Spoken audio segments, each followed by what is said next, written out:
Halo, apa kabar? Saatnya Anda menyimak berita Medan bersama saya Mehdi Hairi. Sejumlah berita menarik akan kami sajikan untuk Anda. Dan berikut 3 berita utama hari ini.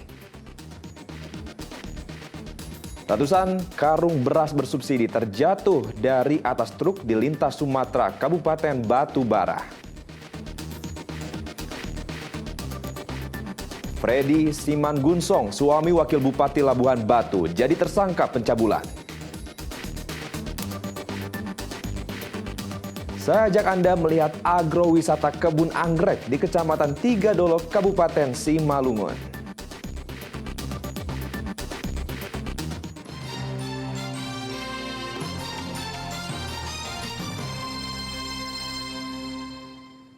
Kita awali informasi pertama. Ratusan karung beras bersubsidi terjatuh dari atas truk di lintas Sumatera, Kabupaten Batubara.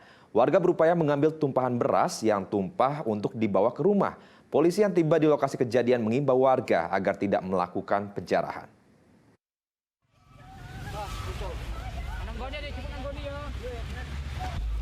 Ratusan karung beras tumpah di Jalan Lintas Sumatera, Desa Simpang Gambus, kilometer 123, Kecamatan 50, Kabupaten Batubara. Warga menyerbu lokasi jatuhnya ratusan karung beras dan mulai mengambil tumpahan beras. Kejadian ini bermula saat truk trailer bermuatan puluhan ton beras dari arah kota Medan menuju kota Kisaran diduga kelebihan muatan yang menyebabkan truk oleng. Tiba di lokasi kejadian, bak penutup sisi kiri truk terbuka. Akibatnya muatan karung beras jatuh berserakan di jalan. Itunya patah Pak, tiangnya. Oh, dia. Cepat jatuh semua. Ini mau jalan dari mana ke mana ini, Bang? Dari Medan mau ke Kisaran. Dari Medan mau Kisaran ya. Peristiwa jatuhnya ratusan karung beras ini terjadi di tengah melonjaknya harga beras di pasar. Tak sedikit warga yang memanfaatkan kesempatan ini untuk mencari keuntungan. Mencegah terjadinya penjarahan, sejumlah personel Polres Batubara turun ke lokasi kejadian. Warga yang mengais butiran beras diminta menghentikan upaya pengambilan beras. Tuti Alawiyah Lubis melaporkan dari Kabupaten Batubara.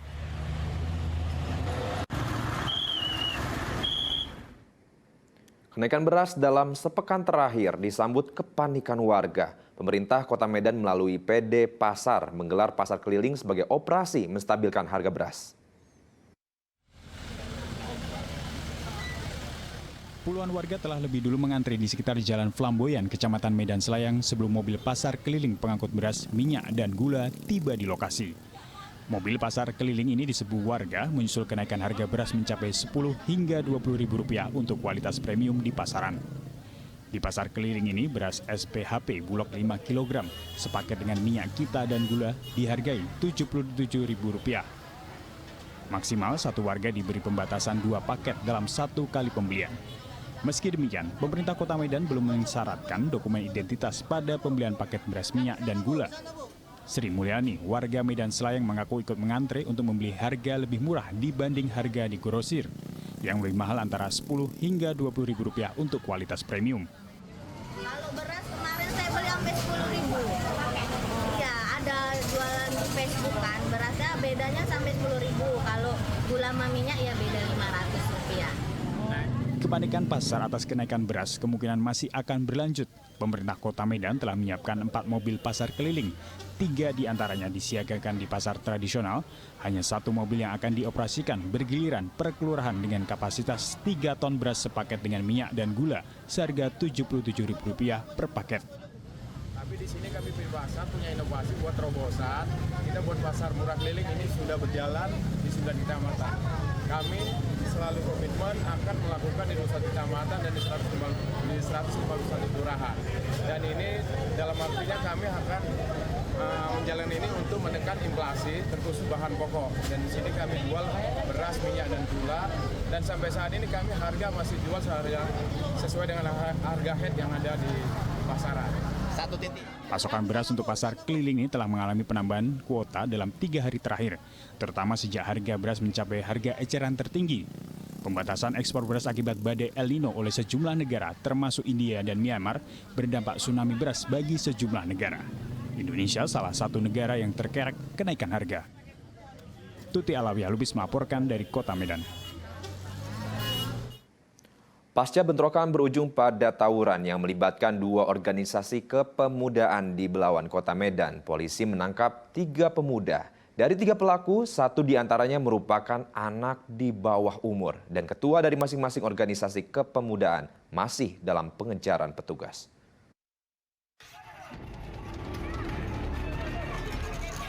Sebanyak 3 pemuda ditangkap Polres Pelabuhan Belawan pasca bentrokan yang berujung pada tawuran antar 2 organisasi kepemudaan di Simpang Cicanang, Kelurahan Belawan Bahari, Kecamatan Medan Belawan, Kota Medan. Dalam tawuran, dari salah satu anggota organisasi kepemudaan mengalami luka akibat terkena senjata tajam di bagian lengan kiri. Ketiga pemuda ditangkap, Ardriansa, 20 tahun, Dedi Saputra, 20 tahun, dan R, 16 tahun. Ketiganya merupakan warga Belawan dan merupakan simpatisan salah satu organisasi kepemudaan.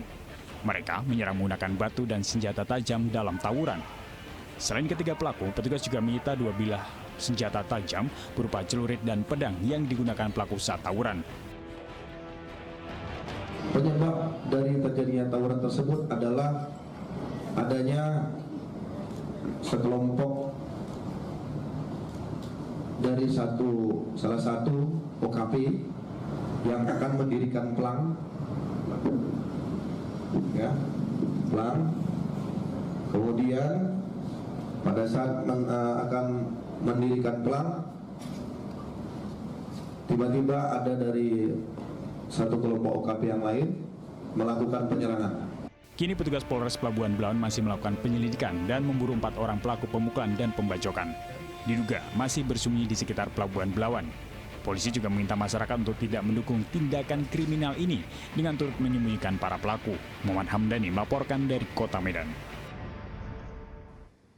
Polisi dari Diskrimsus Polda menggerebek lokasi timbunan bahan bakar minyak atau BBM jenis solar di Desa Helvetia, Kecamatan Labuhan Deli, Kabupaten Deli Serdang. Polisi masih mengejar sopir pengangkut solar yang kabur saat penggerebekan. Sebanyak 21 ton bahan bakar minyak BBM jenis solar disita petugas Dirkrimsus Polda Sumatera Utara dari 1 unit gudang di lahan garapan Pasar 4 Desa Helvetia, Kecamatan Labuhan Deli, Kabupaten Deli Serdang. Dalam penggerebekan, selain menyita barang bukti 2 unit mobil tangki, petugas juga menangkap 2 orang yakni berinisial W, pemilik gudang, dan A, penjaga gudang. Kabid Humas Polda Sumatera Utara mengatakan penggerebekan dilakukan petugas berdasarkan informasi dari masyarakat yang melihat seringnya keluar masuk mobil tangki BBM dari dalam gudang. Penyidik mengamankan sejumlah barang bukti. Kita sudah mengamankan 2 unit truk tangki, itu yang kapasitas 16.000 liter dan kapasitas 5.000 liter. Kemudian segel plastik tangki, juga beberapa barang bukti lainnya yang sudah berhasil kita amankan. Petugas masih melakukan pemeriksaan terhadap kedua orang serta masih mencari keberadaan sopir mobil tangki yang kabur saat penggerebekan. Muhammad Hamdani melaporkan dari Kota Medan.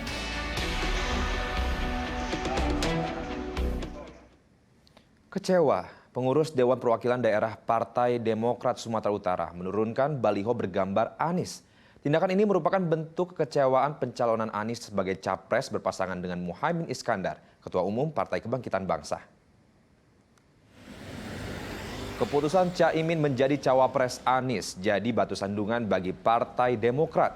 Kamis pekan lalu, pengurus Dewan Perwakilan Daerah Partai Demokrat Sumatera Utara menurunkan baliho bergambar Anies Baswedan di kantor DPD Jalan Sudirman, Medan Polonia, Kota Medan.